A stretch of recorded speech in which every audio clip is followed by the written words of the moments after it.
Okay, let's get started. Aloha and welcome. My name is Gigi Kyrell. I am the grant specialist for the Department of Hawaiian Homelands. Thank you for taking time away from your family and from your busy schedules to join us today. This is the first DHHL pre-offer conference session on the DHHL grant applications. These sessions are optional. There are 2 more sessions on November 12th, Wednesday, and November 14th, Friday. If you know of anyone who would like to attend, please let them know.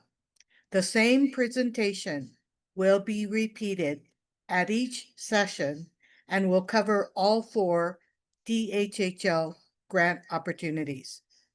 We will quickly go over the grant solicitations that the department is offering in this fiscal year, which runs from July 2025 to June 2026. Today's slides can be found on the DHHL grants webpage if you'd like to print them out. The meeting is being recorded and we will post the recording on the DHHL grants webpage. For now, we ask that everyone please mute your phones on your computer and your cell phones.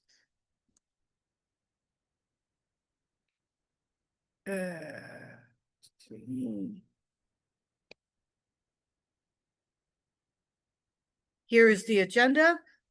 In June 2025, the Hawaiian Homes Commission approved a budget of $10 million total for the department's grants program for the current year. These are state general funds, so we have to follow state rules. The department is offering 4 types of grants this year, 2 nonprofits that work with our homestead communities and lessees. The first one is improvements to facilities located in existing homesteads.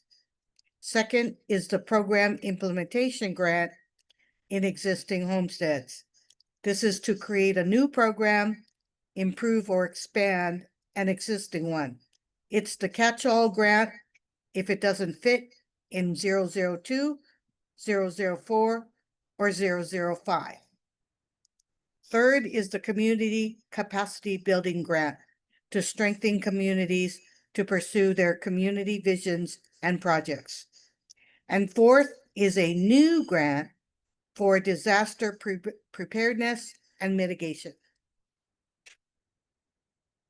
I'll be going through these grants in more detail in the presentation.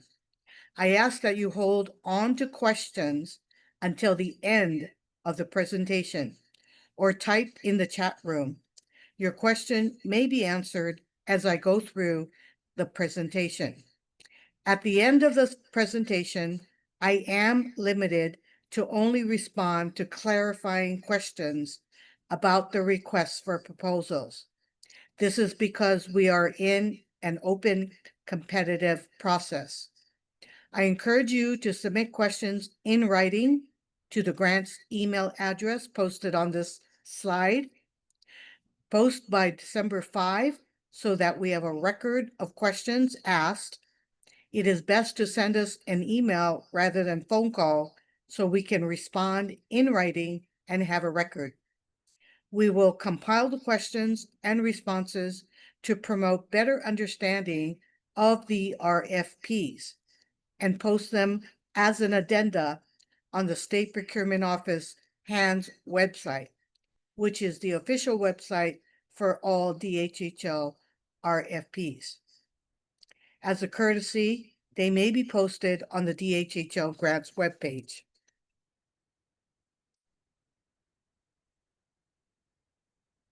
The purpose of this pre-conference session is to provide an orientation to the 4 DHHL grant applications. We call them Requests for Proposals, or RFP. In state terminology, it's also referred to as competitive sealed bids. For interested parties, To become familiar with the RFP, this pre-offer session is intended to orient and assist interested parties to prepare and properly submit a proposal to DHHL. We are here to only clarify the RFP requirements. The RFPs are posted on the State Procurement Office HANDS website as shown here and on the DHHL grants webpage. You are strongly advised to check the State Procurement HANDS website for the most up-to-date information, addenda, responses to questions, and other updated information. For those who have attended previous DHHL meetings, I want to remind folks of our meeting Kuleana. To make this meeting productive, be respectful of the person talking, give chance for others to speak before speaking again. We ask that you hold questions till the end. Feel free to use the chat box at any time. Raise your hand at the end until I can call on you. For those joining by phone, we will call on you at the end of the presentation and also give you an opportunity to ask questions.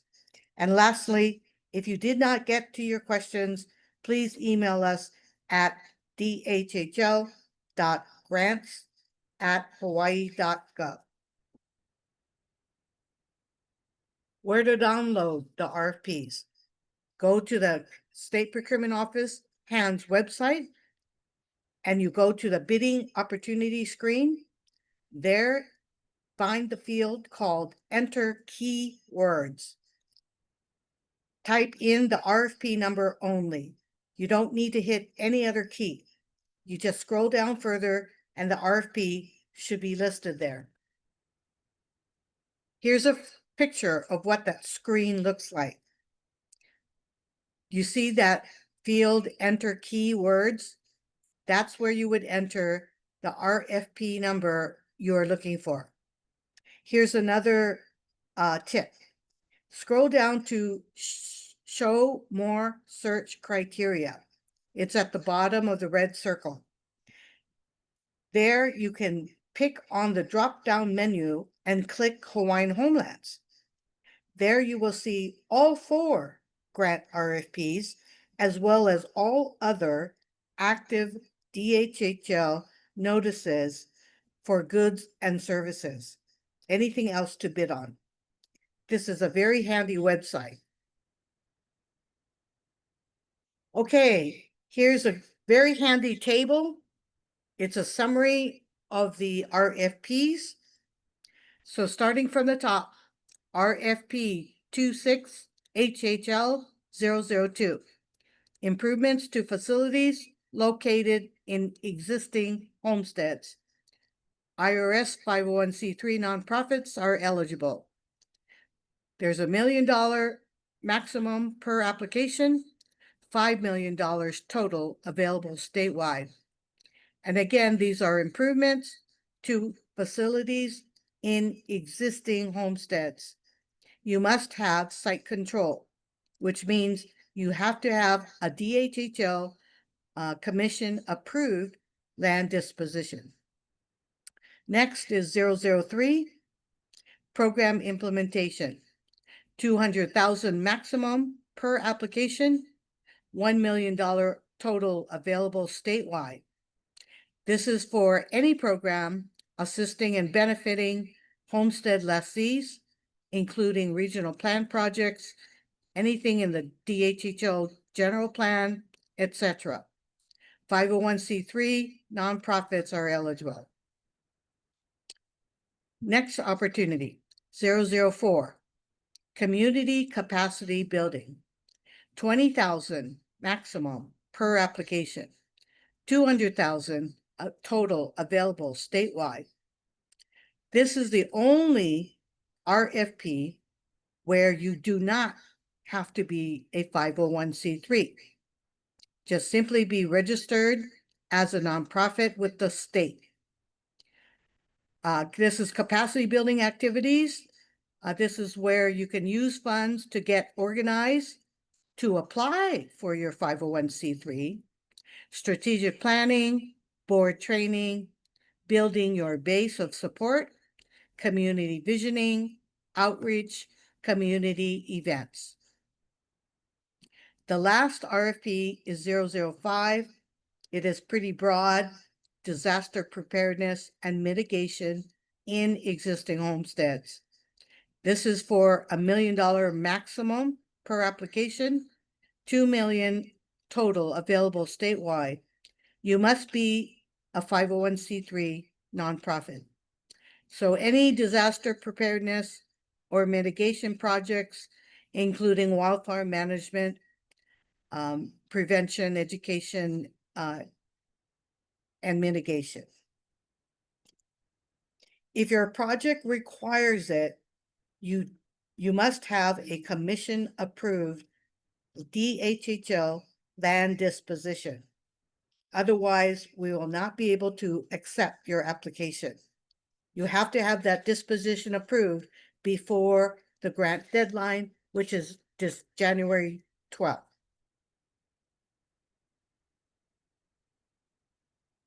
Okay.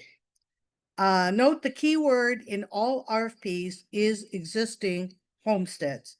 This is a condition of the funding source from the state. The state has generously given us valuable state general funds to fund this year's DHHL grants.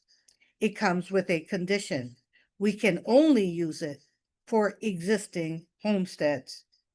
In the attachments to the RFP is a list of existing homesteads.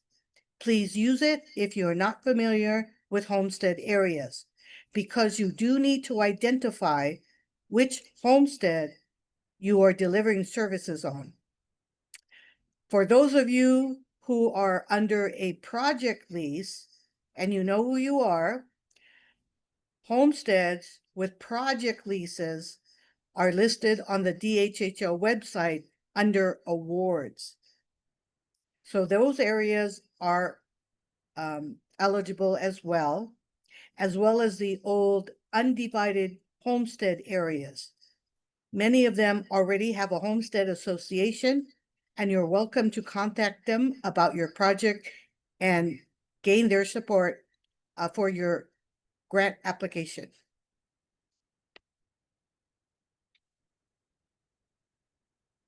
Another word about state general funds. The funds do lapse by June 30, 2026. This means that funds must be encumbered in a contract by June 30th, end of the state fiscal year. So the grants process, we do need to be on top of it and get the funds encumbered in a contract to you by June. Rapidly deploy means spend, spend, spend. By year 3, you should be at least 50% spent, or at least 50% through your work plan, or have a reasonable explanation. These grants are good for 5 years. There are no time extensions. Funds do get returned to the state if they are unspent. This is a big difference. In the past, we funded grants with trust funds. Unspent funds would then go back to the trust for us to reaward again in a grant. But state funds go automatically back to the state. We cannot hang on to them. So we are looking for project readiness in your organization. How quickly is your team on board? Your track record, your expertise, your knowledge to deliver the program, and shovel-ready projects. Is there approvals and reviews that you've already secured, or do you need ramp-up time for your project? These would be important in your grant application.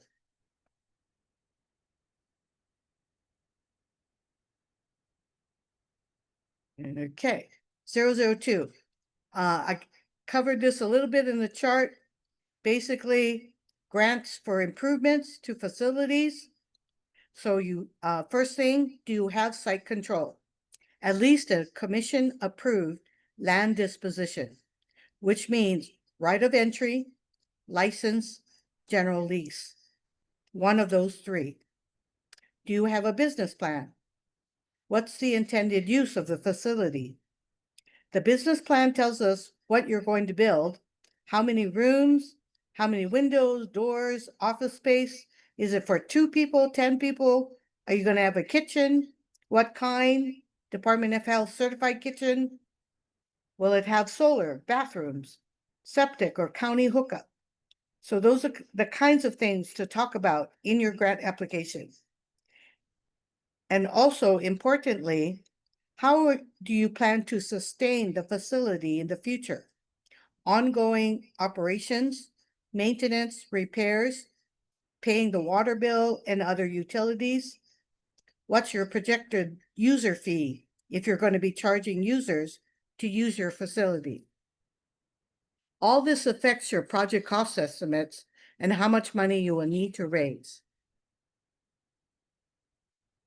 003, program implementation. Very similar to the previous slide. Are you creating something new? Or are you improving or expanding an existing program? How fast can you hit the ground running? Sustainability. You need to talk about how you're going to keep paying for labor, materials, supplies after the DHHL grant is over. Or is this a one-time event project? Do you have a program plan or strategic plan? This is also the catch-all grant if the project does not fit 002, 004, or 005. Capacity building. This is the only RFP where you do not need to be a 501c3.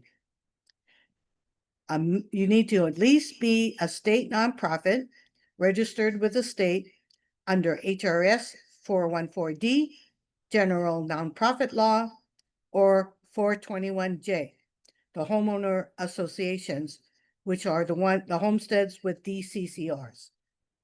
You can do a lot here with capacity building.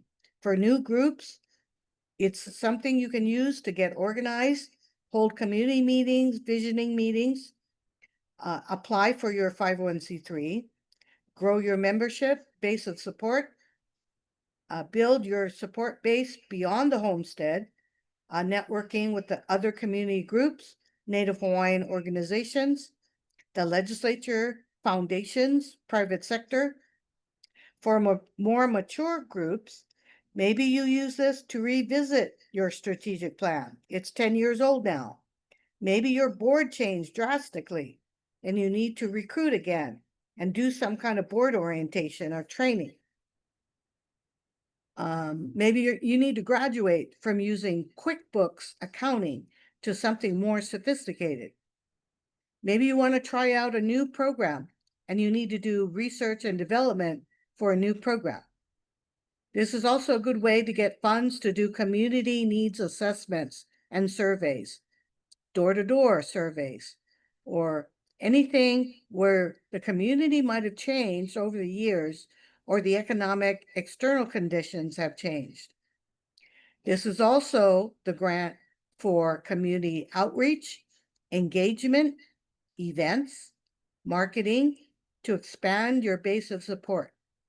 Tell people who you are, what you offer, gain more supporters for what you do. Have information booths at a Kuhio Day parade or something like that. This is the money for those kind of projects. Disaster preparedness is the last grant, 005. $2 million statewide available. The maximum per application is $1 million. And again, grants are up to 5 years with no option to time extend. And again, this is the same thing. Do you have site control? If you're implementing a project on an existing homestead, do you have some type of business plan? And how are you going to sustain it? If you're going to do a fire break, how will you maintain it after the DHHL grant is done. Okay, this is common to all the RFPs. And for those of you who are repeat grantees, this is something a little new. We've had this item before as a criteria, but in this particular RFPs, it will earn you a maximum of 10 points in the point scoring. That's the change. We didn't assign points before. So I want to emphasize this criteria.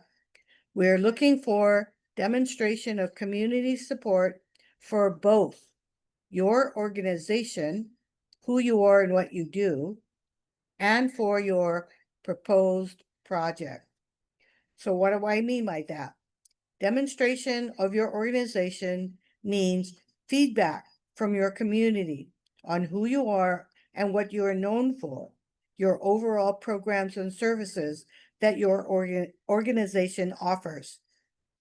We are a great organization because the beneficiaries provided us with letters, testimonials, funders provided us commendation letters, so things of that nature.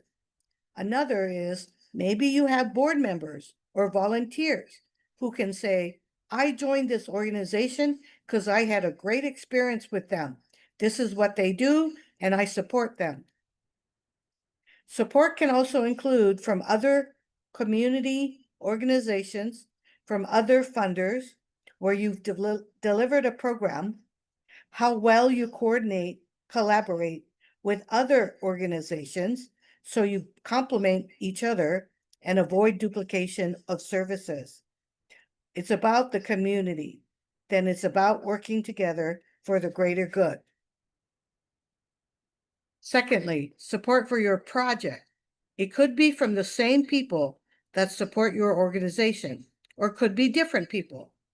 If a project is in a DHHL regional plan, that will help demonstrate the community support for your project. Be specific.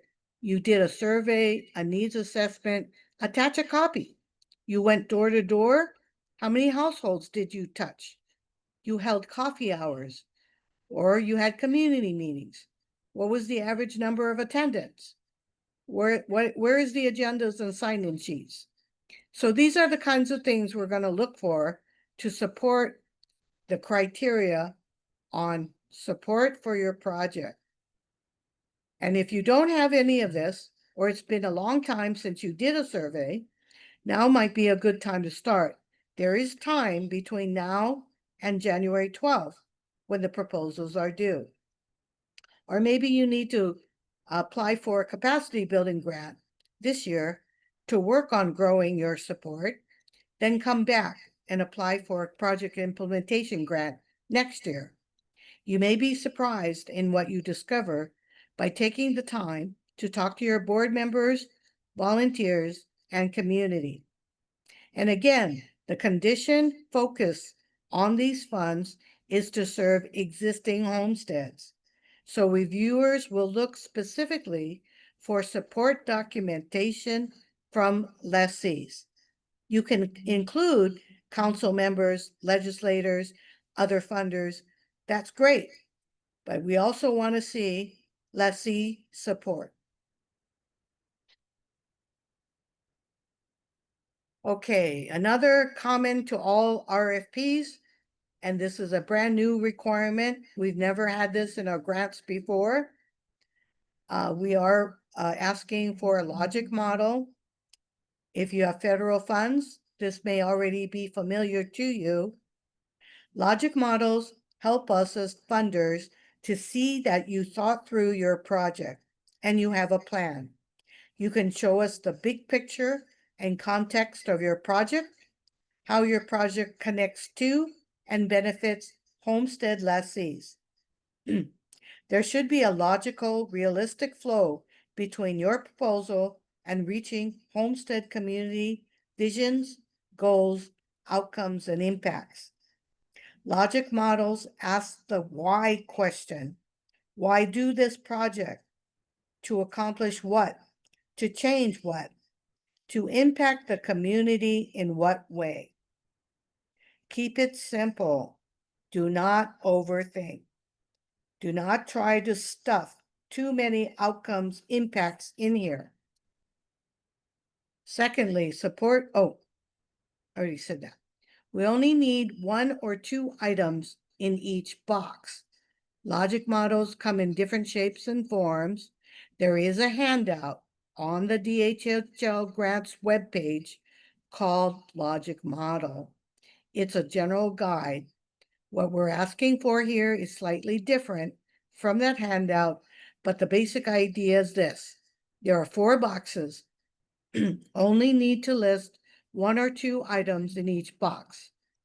1 is input. Simply state your project.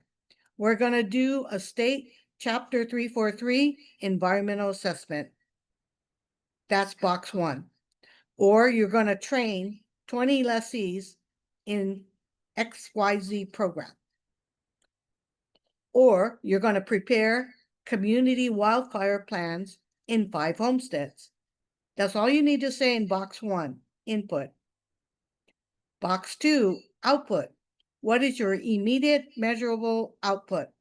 We completed the environmental assessment. Or we trained 20 lessees. Or we developed 5 community wildfire plans. Or we completed 1 Kuhio Day parade and leveraged DHHL grant funds with at least 3 other sponsors.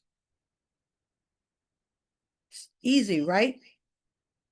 Next is box number 3, outcomes and milestones. Think short term, 3 to 5 years. Where does that environmental assessment fit in your overall project plan? By year 3, after the DHHL grant is POW, we will have cleared the due diligence process and moved on to design and started fundraising for construction. We trained 5 lessees, and they each had at least 1 job interview. We prepared 5 community wildfire plans, and each homestead held at least 1 train-the-trainer session to teach other lessees on homeowner prevention protection. Lastly is 4, box number 4, impact. Think long-term, 10 to 20 years. By 2045, we will have completed construction of the facility, and it will serve as a gathering place for our homestead community for use socially, cultural gatherings, spiritual reflection space, open air. Or we're going to strengthen the local homestead economy by good job placements of those who completed our programs. If there's an intended impact, then you need to look backwards and you'll start to see the project steps that it will take to get to that impact. So to fill out the logic model, I suggest start on number 4, impact. What's your ultimate goal? That's a good place to start and work backwards. Then you can see the project steps. If your goal is to build a facility, maybe your input today is we need to do the environmental assessment. Good places to look are your organization's strategic plan, DHHL regional plan, or any other DHHL plan. Maybe you did a needs assessment, and from the needs assessment, it articulates what the visions and goals are of your community. So hopefully that should get you started on the logic model. Common to all RFPs, the deadline for all the grant applications is at 2 o'clock Hawaii Standard Time on Monday, January 12th, 2026. The way to submit your proposal is electronically via email to dhl.grantsrfp@hawaii.gov. We are only taking submittals via email. No paper copies will be accepted at any office, neighbor island office, or anywhere, fax to us, emailed to people's personal emails. They all got to go to the same email, dhhl.grants.rfp@hawaii.gov. If your grant application size exceeds the limits on the email, we suggest you break down the application into smaller pieces, then label them as RFP number, name of applicant, and specify Part 1, Part 2, Part 3. All these need to be sent consecutively in one sitting. We're not going to be able to piece together people's applications from one day to another. It has to be done all in the same time. We encourage that you submit your proposal in advance so we can check that the department can open it and read it. If we can't open it or read it, it won't be able to be reviewed. So send it to us at a time before the deadline, because after the deadline, if it cannot be read, it will be rejected. This will give time for you to resubmit before the deadline. We are prohibited from reviewing submittals for completeness until after the deadline. If your proposal is incomplete or missing any item, it is an automatic rejection. We encourage you to use the application checklist on page 29 or 30, depending on the RFP, and check off each item to be sure that it is in your submittal. Since this is done electronically, please double check your attachments for all the pages are in there before sending to the department. If you are a current grantee or hold a current land disposition, if your organization is out of compliance or not in good standing, you are not eligible to apply.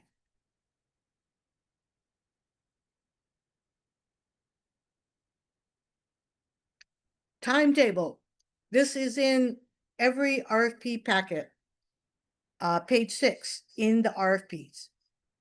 If there is a change to this schedule, it will be posted as an addenda on the State Procurement Office HANDS website. So please check that website occasionally. The only exception is it is a firm deadline, January 12th, for the proposal due date. That will not change. We are now doing the pre-offer conference sessions. Thank you for joining us. Written questions, please send to dhhl.grants@hawaii.gov by December 5. DHHL responses to those questions will be posted as an addenda on the State Procurement Office HANDS website by December 12. Again, the proposal deadline, Monday, January 12th. Please notice the difference. There are 2 email addresses. Make sure you send to the right one. It's dhhl.grants.rfp@hawaii.gov. That's the only email that we accept grant proposals. Evaluation by the DHHL Review Committee is in January. Depending on how many applications we receive, we are targeting the February 17, 18, 2026 Hawaiian Homes Commission meeting to present the committee recommendations for commission decision-making. Because committee recommendations go into a commission submittal and the submittal is made public, you will see the committee's recommendations on your proposal. Keep in mind the commission makes the final award approvals and they can accept the committee recommendation or not, or amend on the floor. You are welcome to attend or log into Zoom to provide testimony or listen in on the commission meeting. Then February, March, notifications to all applicants, whether you are awarded or not. Again, only the commission can make awards. Procurement is then closed, then contract preparation begins. And we are targeting July 2026 for grant start dates. These dates are subject to change at any time.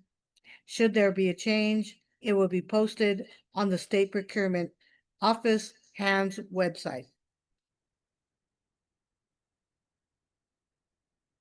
Okay, Section 1. This section highlights what's stated in the RFP. If there are amendments to the RFPs, it will be posted as an addenda on the State Procurement Office HANDS website. We will not send out notices that the RFPs have been amended. It is the applicant's responsibility to check the website.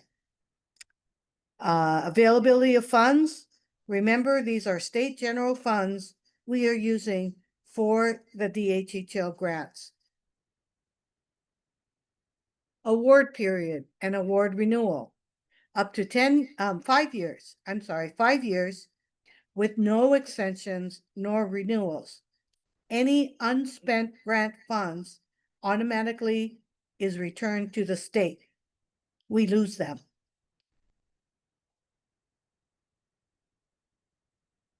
Eligibility. Applicant shall demonstrate the proposed project is focused on and provides benefits to a clearly defined homestead community and lessees. You have to specify what homestead you are benefiting, or multiple homesteads. You must demonstrate community support, both for your organization and for the proposed project. An organization can only submit one application for each RFP. An applicant is prohibited from applying to multiple RFPs for the same or related project. Connection to Hawaiian Homes Commission Act. The grant proposal must also identify the homestead communities that the project will serve and what your connection is to the Hawaiian Homes Commission Act. More on eligibility. Certifications. If your proposal requires a land disposition, you must have at least a commission-approved general lease, license, or right of entry. Matching funds and in-kind donations are not required for eligibility. However, you do earn points if you have match or in-kind. Your project team members. Are you using a sponsor? Using consultants, contractors? There's a partner form to sign, and please include a description of the role they will play in your project. If using a sponsor, I encourage you to spell out your role and the sponsor's role in a partner agreement. Who will be your primary contact to the department on this grant? Who's doing the grant reports? Who's doing the invoicing and sending them to DHHL? All that should be clarified in your partner agreement with your sponsor. Same thing about which project tasks are you doing versus your sponsor. Just make that really clear in the partner agreement. A nonprofit status, only RFP-26-HHL 004. That's the only one that you do not have to be a 501c3. For that one, submit your DCCA certificate of good standing. That'll specify what type of nonprofit you are. For all other RFPs, you must be a 501c3, and you must submit your IRS 501c3 determination letter. Hawaii Compliance Express. This is very important. This is required to do business in the state of Hawaii.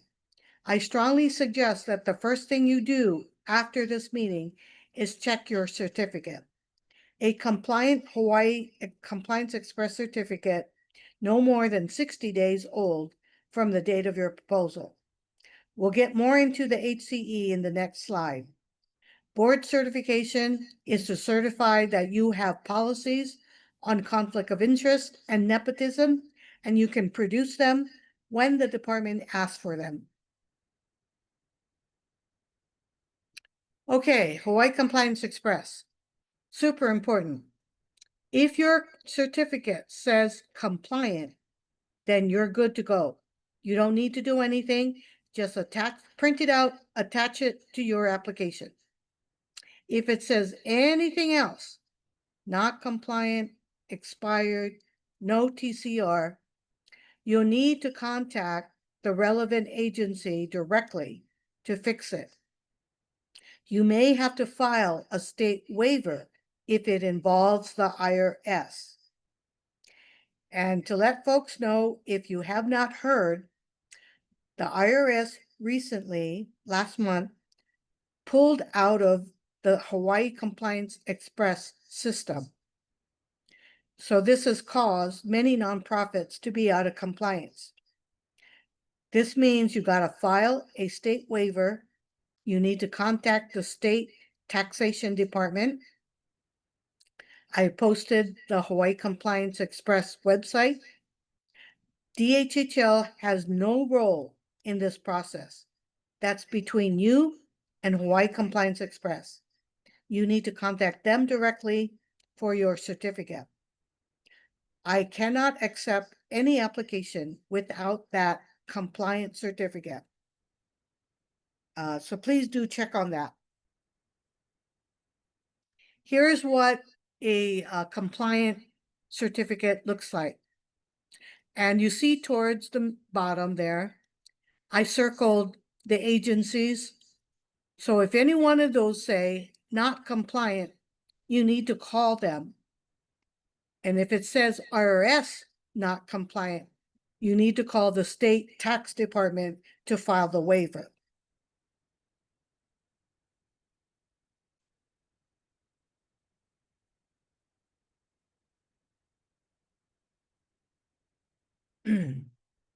Okay, sections 4 and 5. Again, use the checklist that's provided.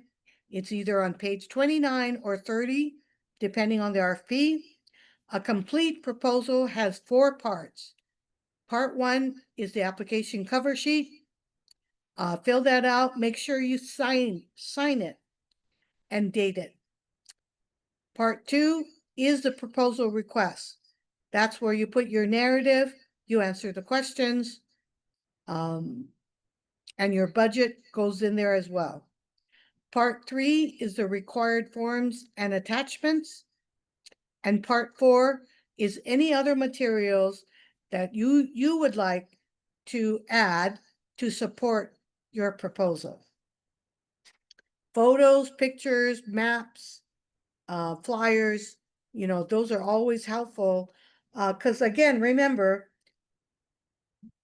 the DHHL grant committee may know nothing about your homestead, your project, characteristics of your area. Okay, so it's like you're talking to someone who's not familiar with your project.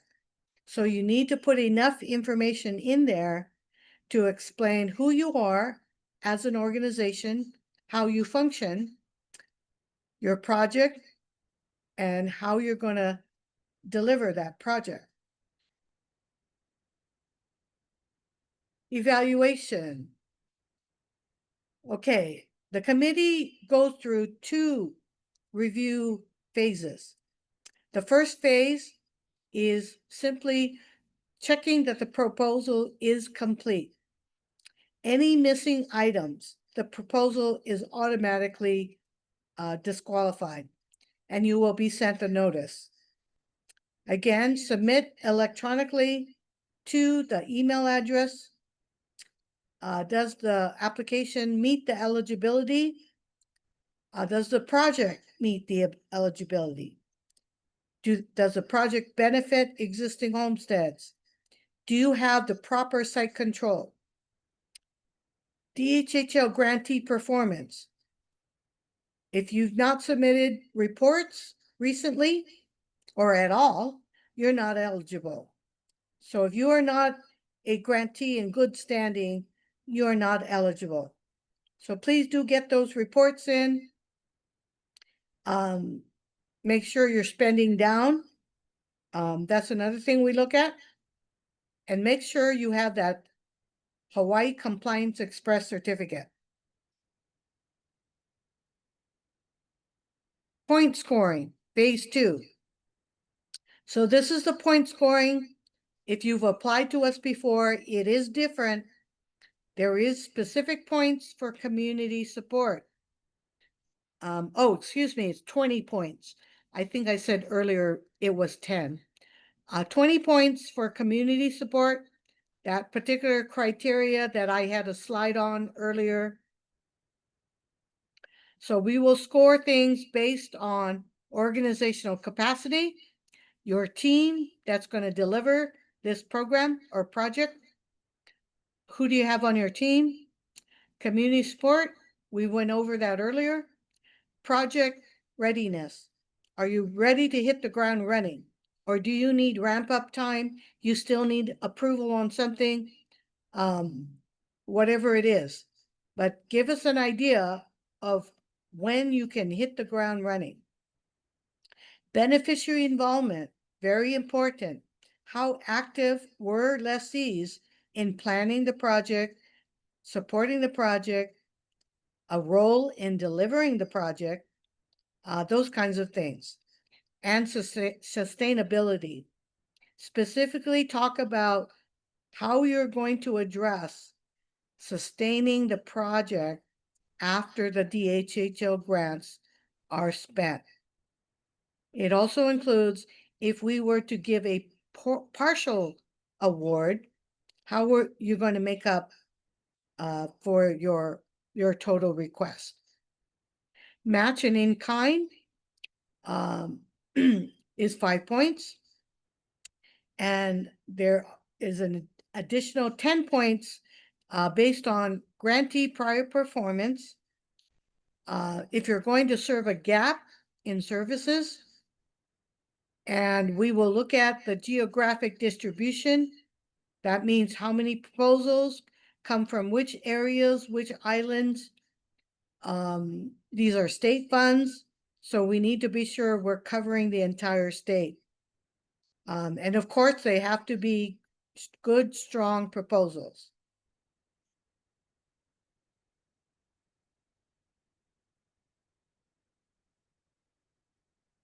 There's also some attachments to the RFPs.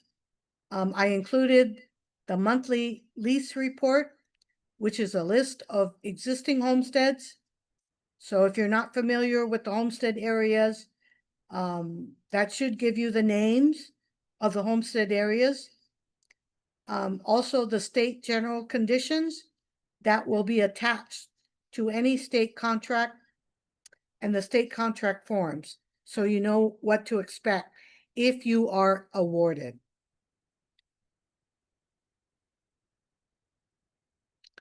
Okay, section 9 of the RFPs are the forms and cover sheets for the attachments.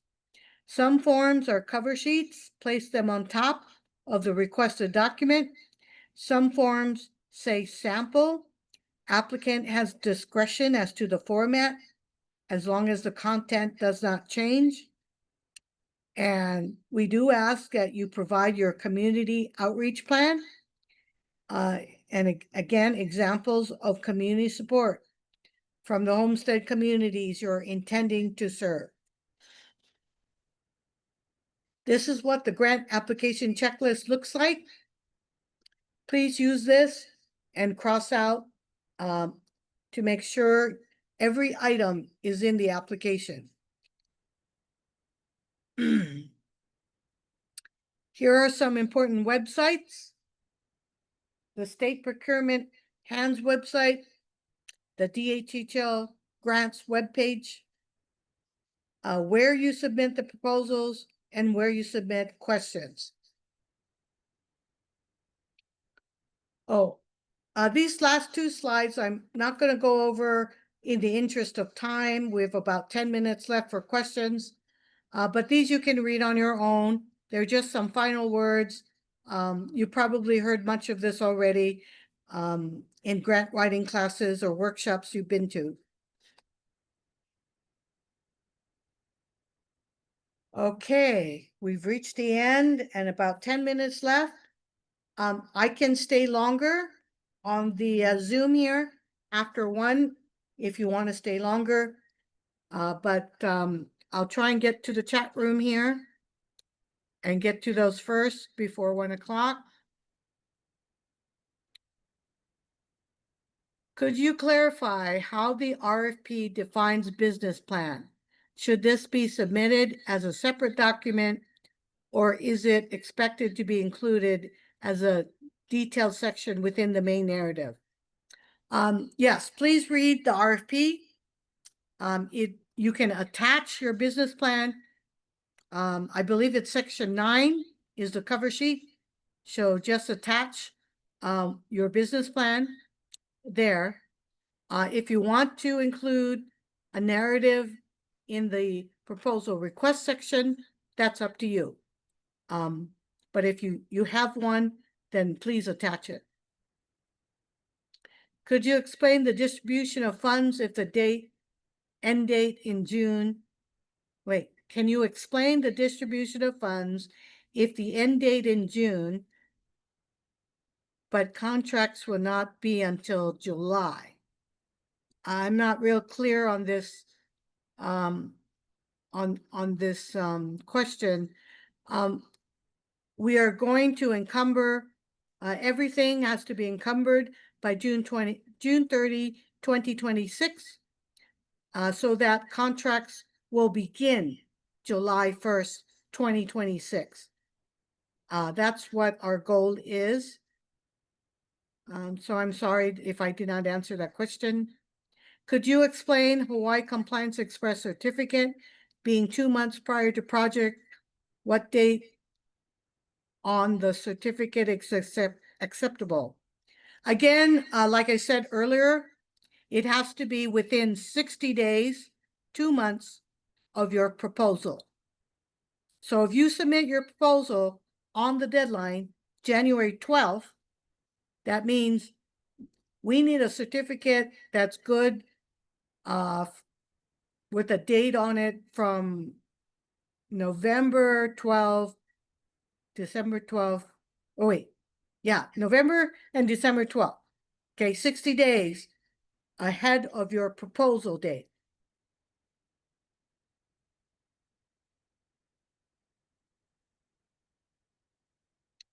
If there is a potential investor, how or what are the guidelines? I'm not clear on what that question is. The RFP is the only guideline. We are bound by state procurement law to only follow the RFP. Is the part of the grants, well, I'm sorry. Is this part of the grants?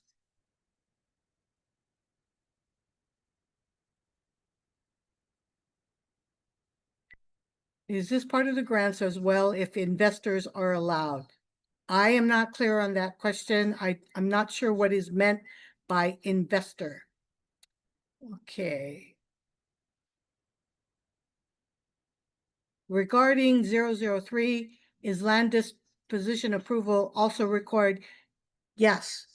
You must have a land disposition if your project requires it.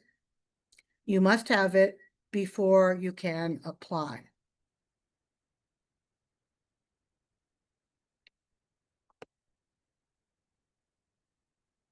Okay. Is there anyone on the phone who would like to speak?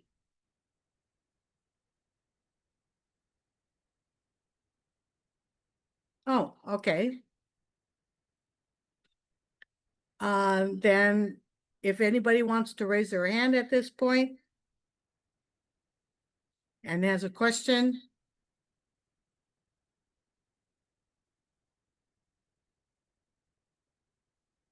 I think Lyndon. Oh, Aloha, Lynn- Gigi. Thank you Hi. so much. Just a quick question on the Hawaii Compliance Express certificate. It does show the DCCA and you being compliant. Is that sufficient to fulfill the form needed for DCCA as well? You need two things.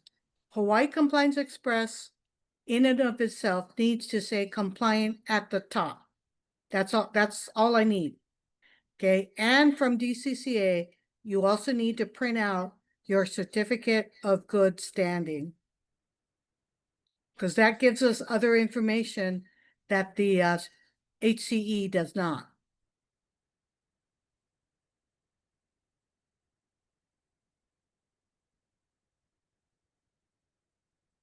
Okay.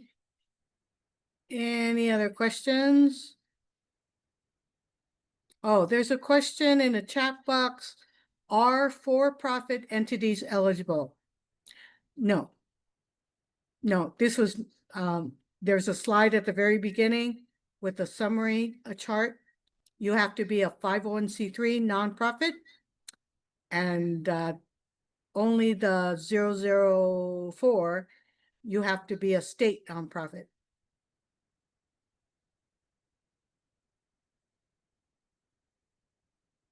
Okay, I don't really see any other hands.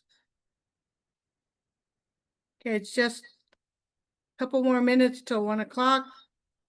I'll hang on for a few more minutes if something comes up. And again, the slides are posted on the DHHL grants website.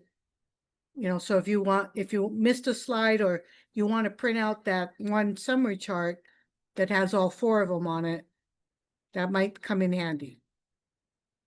Okay, someone has their hand up. Oh, Lyndon. It's just me again. To clarify, if you propose a 2-year project, there are extensions available, but within the 5-year time frame, right?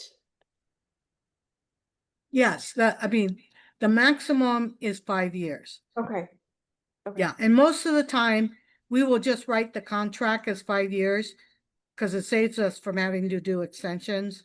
Okay, yeah, saves There's everyone really it's better to do it that way because doing extensions it's another administrative step. So we might as well make them all 5 years. Yep, perfect. Yeah. Okay. Thank you.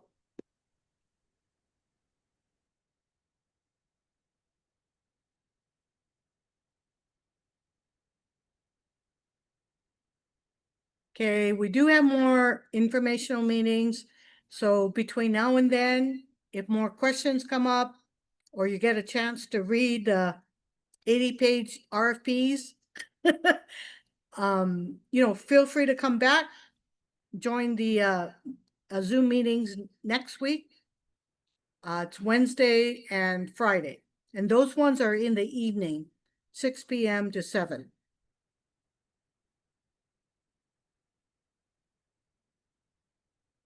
Okay, I'm gonna end the recording. So if folks need to ask anything else.